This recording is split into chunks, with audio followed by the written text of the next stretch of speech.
Parang pinagpinit. Isang lugar lang. Kasi may tumutubo. Mabuti ang kanya. Isa lang. Isa kanya. Dalawa eh. Dito eh. Ito. Kaya kang ipitan. Ito, hindi na po. Hindi ako kaya ipitan ni Boat ni Tay na yun. Oo, naipitan pala niya ako ng isa. Hindi na kaya. Sakit eh. Hindi na Buti ang kanya. Nakarating ko sa mulay. Yung akin, kita mo naman. Pagbangon ko. Baka may gusto kang iparating sa pamilya mo. Yan. Lahat ng mga kinuwento mo rito, kabaligtaran sa mga unang kinuwento sa'yo ng asawa mo. Mga idol, ito si Ginoong Jaime de Vera na dating taga rito sa lugar namin. Ipasok na yan. Sa pinagkaisahan. Narito siya ngayon upang humingi ng tulong dahil sa kanyang karamdaman na ayon sa kanya nagmunga ito kagagawan din ng kanyang pamilya. Ito po siya, nakakaawa ang kanyang itsura. May karamdaman siya ngayon na dinadala. At nagbakasakali siya na baka may makatulong sa kanyang karamdaman. Noong araw, nung kasama pa namin siya dito, mga idol, napakabait na tao nito. Matulungin, mapagbigay, kakainin na lang niya, ibibigay pa sa kapwa niya kung kinakailangan. Pero ngayon, mga idol, nandito sa ganitong kalagayan, wala man lang isa na tumutulong sa kanya. Ultimo pamilya niya, nilalapastangan pa siya at ang kanyang mga apo.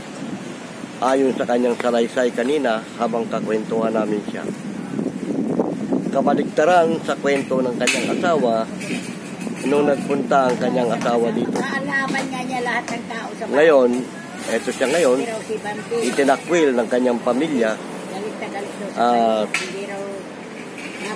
sa awa ng Diyos naman, nakarating siya ng mapayapa dito. Pero, hindi siya matiis ng mga tiga rito.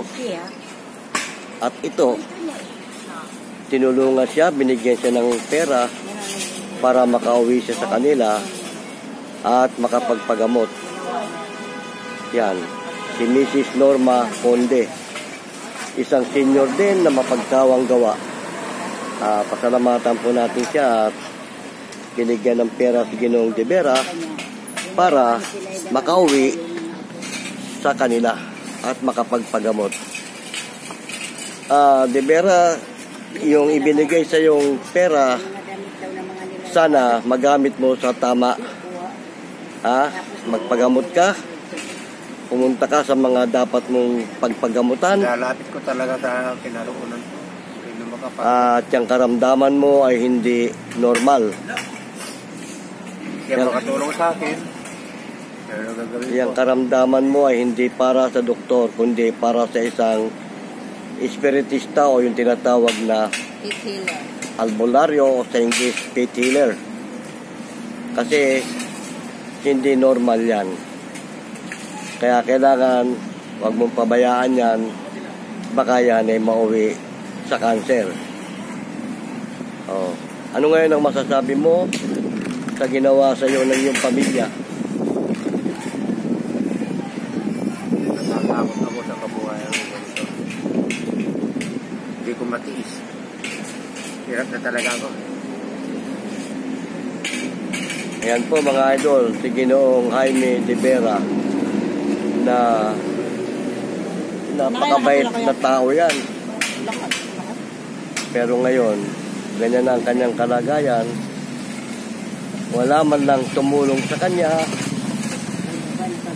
para makapagpagamot. At mabuti na padpad siyang muli sa lugar na ito. Dating taga rito yan mga idol. Kaya lang, nalipat sila sa parting Bulacan na sa akala niya ay mapapabuti ang kalagayan nila. Subalit, ayan ang kanyang kinasapitan. Sa pamamagitan ng kanyang sariling pamilya, ayan na siya ngayon. Halos kaidaring ko lang to mga idol, pero tingnan nyo ang itsura niya. Para na siyang isang lolo talaga. Oh, may karamdaman siya. Kawawa naman. Oh, dahil mga idol, sana kung may nakakakilala sa inyo, lalo kamag-anak nitong si Ginoong Jaime de Vera, balak niyang umuwi ngayon dyan sa inyong probinsya. Sana matulungan niyo siya, tangkilingin niyo siya. At kung may mga kakilala, nakakakilala sa kanya rito na taga Maynila, eto siya ngayon, sana matulungan natin siya sa abot ng ating makakaya. O bueno, Jaime, ano ang nais mong iparating sa ating mga kababayan? Humingi ka ng tulong kung kinakailangan. Kay Jessica Soros. Wala na akong masabi. Kung kailangan ko lang, magamot ako. Mailagay ko sa tama. Kagaya ito, nagkaiwalay ng mga pamilya. Wala na akong magagawa. Yan ang gusto ng pamilya. At ito lang, kinagkaisahan nila ako. Yan, sana kung may nakakapanood ng video ito at merong gustong maawa sa kanya, Sinong pamilya? Ang pamilya. tulungan po natin siya, lalo na ang pamilya nito. Kung may pamilya pa ito na nakakakilala sa kanya, tulungan nyo na lang siya. At sa mga tao na nais tumulong sa kanya, tulungan po nyo siya. Kawawa naman. May karamdaman siya at gusto niya magpagamot. O bueno, mga idol ha, yan po siya.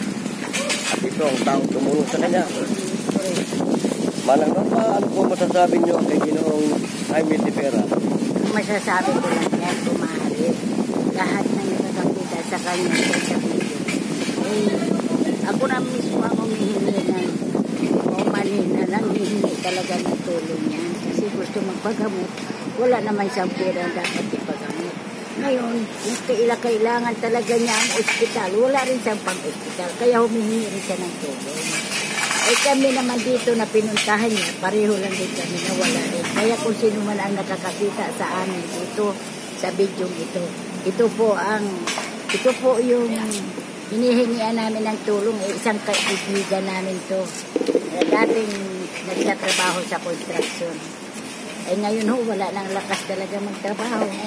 Kaya ito ngayon dito sa amin, kaya naawa kami sa kanya. Humihingian na namin siya ng tulong. Kung sino man ang maawa sa kanya, tulungan siya. Maraming salamat naman kung sino man ang makakatulong sa kanya. Kami na humihingi lang po umanin sa inyo. Maawa po kayo sa kanya kasi wala naman pong nagbibigay na dapat pang-pinansyal niya. Maraming salamat po kung sino makakalala sa kanya. Bigay. Magpapasalamat po talaga kami para mapa-hospitalan po siya.